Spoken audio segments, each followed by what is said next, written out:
বন্ধুরা, আজ আপনাদেরকে দেখাবো যে আমার ছাদ বাগানে কেমন লেবু হয়েছে।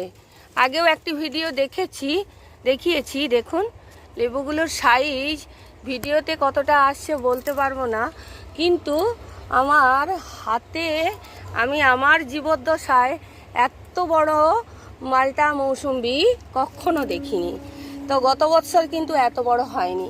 আর এইটা আমি ইন্ডিয়ান মৌসুম্বি বলে এনেছিলাম, এর শিকি হয়নি, কিন্তু এও খুব ভালো সাইজ নিয়েছে। আর এটা বাড়িওয়ান মালটা বলে এনেছিলাম, এও খুব ভালো হয়েছে। দেখুন শুধু লেবু আর লেবু।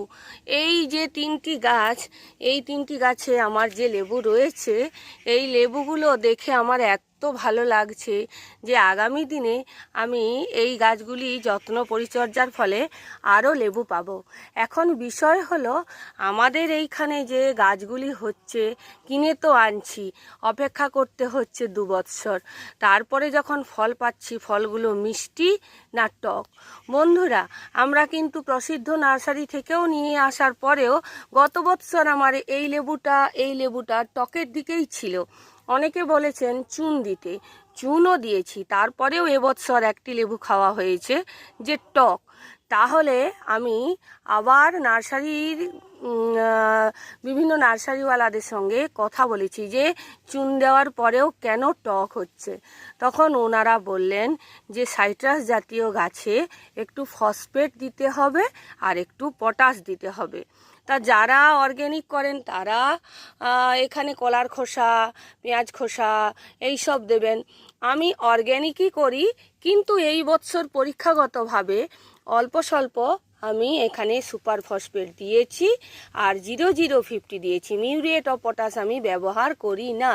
তা আপনারাও কিন্তু এই প্রত্যেকটা লেবু গাছে দেখুন আমার সাদা সাদা, তাছাড়াও আমি গুগলি দিয়ে রেখেছি ক্যালসিয়ামের সোর্স হিসাবে। এই রকম করে আমি এই লেবু গাছগুলোর পরিচর্যা করছি। আপনারাও করে দেখতে পারেন, কিন্তু যাতে লেবুর মিষ্টতা আসে। এখনও এই লেবুগুলো হারভেস্ট করতে এখনও অনেক সময় বাকি। তবে বন্ধুরা, আপনারা লেবু গাছে বারবার কিন্তু চুন দেবেন না, এতে গাছটা অ্যালকালাইন হয়ে যাবে মাটিটা, তার ফলে কি হবে, পিএইচ লেভেল অনেকটাই নষ্ট হয়ে যাবে। সেই জন্য আপনারা কি করবেন, একটু রাসায়নিক ব্যবহার করবেন, সুপার ফসফেট আর 0050, কারণ আমাদের গাছ রাসায়নিকভাবেই তাদের খাদ্যগুলো গ্রহণ করে। তো সেই জন্য দিলাম। শুধু মাটি ভালো রাখার জন্যেই কিন্তু আমরা জৈব পদার্থ দিই, খুব অল্প মাত্রায় রাসায়নিক দিলে কোনো ক্ষতি হয় না। তথ্যটি কেমন লাগলো জানাবেন, চ্যানেলটিকে সাবস্ক্রাইব করবেন।